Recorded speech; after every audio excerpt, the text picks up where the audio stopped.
Hallo, Moje, Jodedach. Herzlich willkommen auf meinem kleinen, bescheidenen Kanal. Ich bin der Leo. Schön, dass ihr eingeschaltet habt. Ja, liebe Freunde, eine neue Saison steht an und das bedeutet auch, wir erhalten ein neues Heimtrikot. Mit ein bisschen Verspätung möchte ich mit euch ein bisschen besprechen, wie ich das Ganze so finde, wie mir das Trikot so gefällt. Und wie ihr seht, ich habe es bereits gekauft, habe es mir bereits angezogen.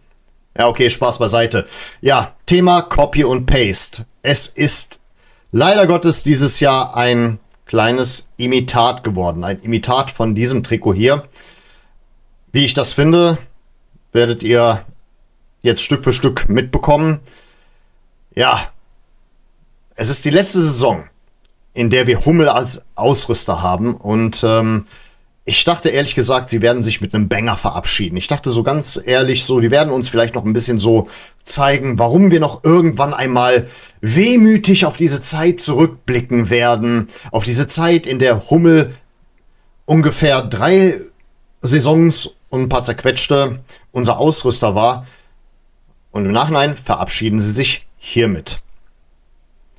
Ja, ich weiß nicht. Ich dachte zuerst, als ich die ersten Leaks gesehen habe, die halt nicht 100% das Trikot wiedergegeben haben, das wir dann auf den Markt geworfen haben, da dachte ich mir, ist doch ganz okay.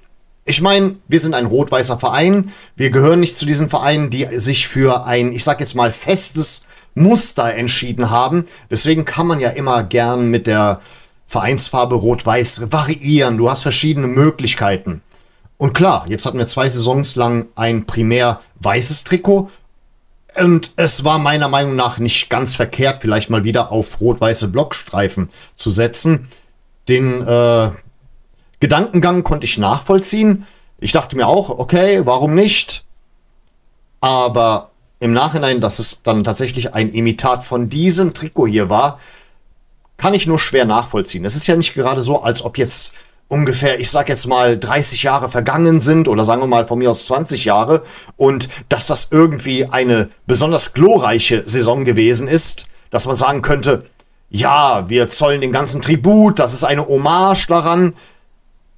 In meinen Augen, so von meiner Perspektive her, ist es für mich ein fauler Kompromiss. Es ist leider Gottes ein fauler Kompromiss. Es ist ein bisschen, wie soll ich sagen, zu sehr auf Nummer sicher getrimmt. Aber gut, werfen wir doch mal einen etwas genaueren Blick darauf.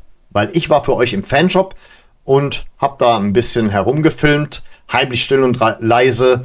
Und da könnt ihr dementsprechend nochmal das Ganze mit mir zusammen genauer unter die Lupe nehmen. So, liebe Freunde, hier haben wir das Trikot, ich sag jetzt mal in voller Pracht, vollständig, damit ihr euch ein gesamtes Bild davon verschaffen könnt, wie es dann im Nachhinein komplett aussieht. Hier drunter seht ihr die Hosen, die dann im Nachhinein das vollständige Bild der, ich sag jetzt mal, Garnitur ergeben werden. Macht euch euer eigenes Bild davon, aber jetzt kommen wir zu weiteren Details. Das Detail, das mir besonders positiv aufgefallen ist im Gesamtstil, sind, wenn wir uns das genauer ansehen, die sogenannten Mesh-Einsätze im Ärmel. Die sorgen, ich sag jetzt mal, für eine bessere Atmungsaktivität beim Spielen oder beim Schwitzen. Es wirkt jedenfalls ein bisschen edler, nur mich stört wieder dieser Mini-Geißbock. Wieder viel zu klein, der FC macht sich viel zu klein. Ja, okay, an der Seite diese Hummelpfeile sind, sagen wir mal, ein Detail, das das Trikot vom Vorgänger unterscheidet. Der Rewe-Sponsor sieht diesmal ein bisschen besser aus durch das Bonuszeichen. Und immer darauf achten, wenn ihr so ein Trikot kauft, auf dieses Authentic Imperial-Schild, um die Originalität zu wahren. So, und jetzt hier der Kragen von hinten. Sieht deutlich besser aus, hätte ich mir gerne komplett gewünscht. Der kleine Mini-Geißbock ist ein besseres Detail als spürbar anders. Ihr kennt mich ja schon. Ich finde es gut, dass hinten ein bisschen mehr Fläche freigehalten wurde. Das ist zumindest, wollen wir mal sagen, ein bisschen was Neues. Was mich aber wirklich triggert, ist dieser Kragen. Weil das Problem ist, wäre das wenigstens ein richtiger Kragen, dann sähe das richtig klasse aus. Das hier ist aber eingearbeitet, eingestickt. Ich habe es mit meinen eigenen Augen gesehen und es stört mich. Ich sage ganz ehrlich, das sieht irgendwie aus, als ob jemand mit Verlaub in irgendeinem mediterranen Land eine Fälschung davon auf den Markt bringen wollte. und es nicht hinbekommen hat, diesen Kragen zu fälschen und sich dann dachte, ja, okay, komm, scheiß drauf, dann nähe ich ihn einfach ein oder färb ihn einfach ein in das Trikot. Und das wirkt, muss ich leider Gottes sagen, billig. Glaubt's mir, wenn ihr es vor euren eigenen Augen gesehen habt, wirkt es billig. Allerdings, wenn man es in voller Pracht dann mal sich betrachtet, wie auf dieser Puppe hier, dann sieht das Ganze dann doch irgendwie stimmiger aus. Also auf dem Fernseher oder von der Tribüne aus wird das Trikot schon in gewisser Weise elegant wirken. Da stimme ich zu.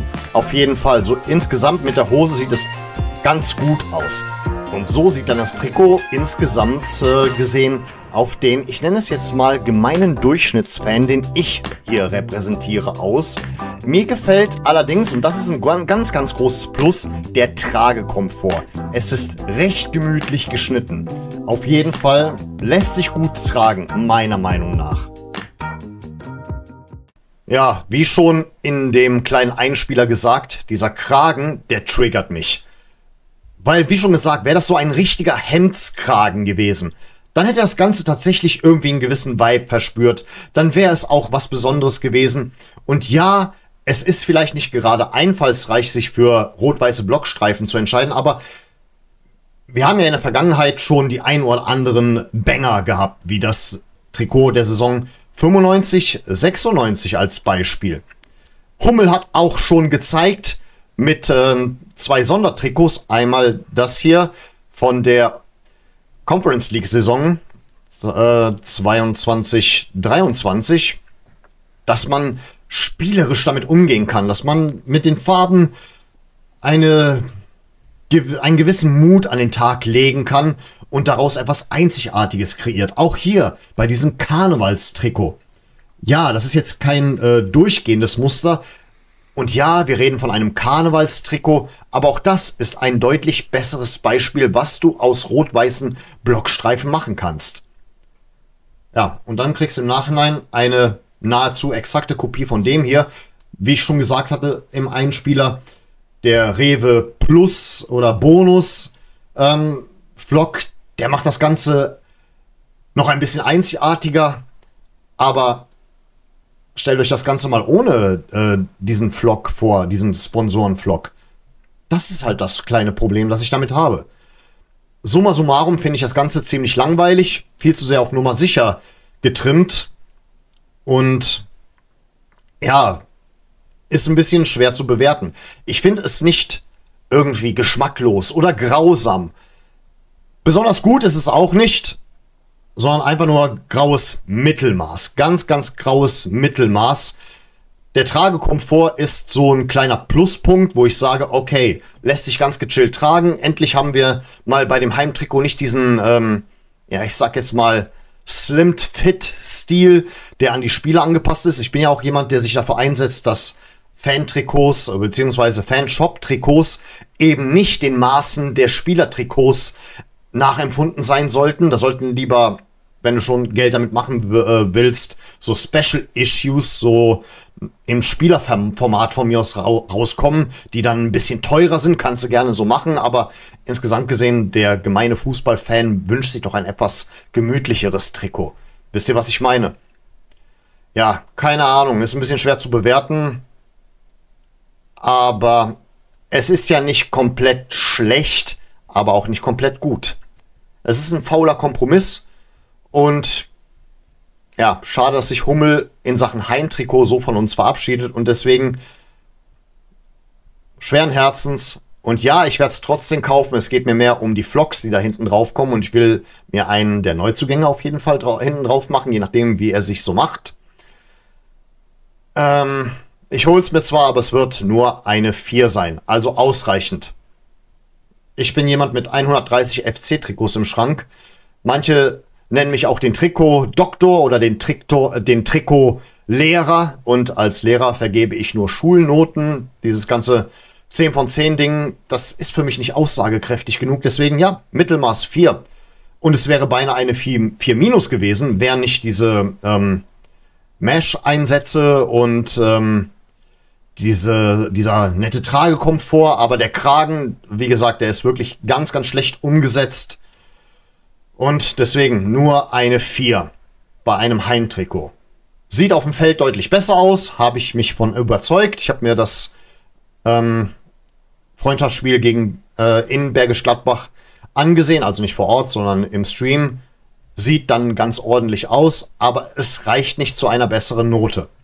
Ist also auch wirklich knapp an einer 5 vorbeigeschrammt. Ne, also wäre beinahe eine 5 geworden, sage ich euch ganz ehrlich an der Stelle. Und ich finde es schade, dass Hummel uns generell so stiefmütterlich behandelt. Wenn ich sehe, wie sie sich Mühe geben bei Werder Bremen oder auch dem VfB Oldenburg, ganz ehrlich, wir wurden stiefmütterlich behandelt in den ganzen Jahren von Hummel.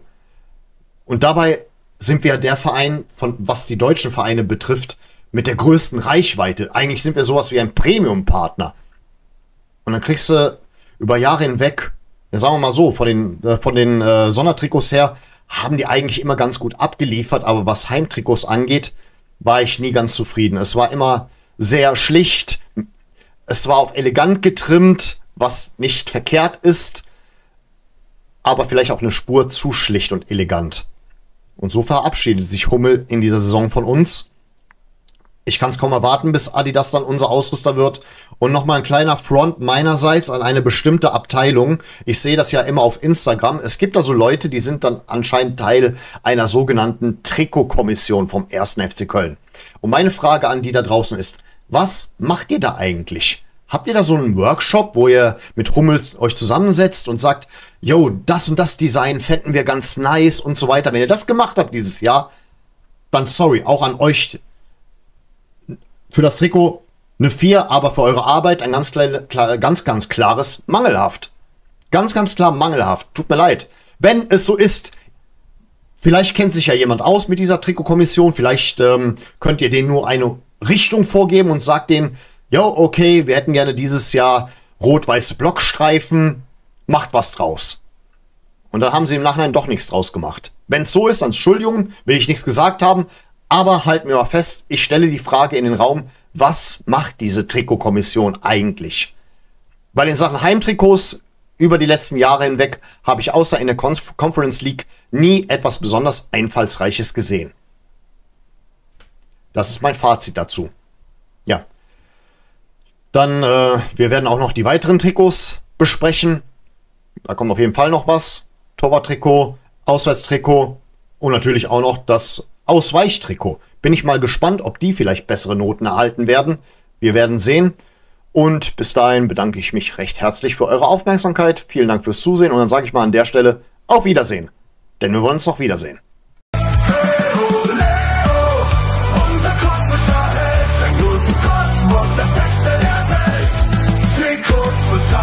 Zusammen bis sie alt.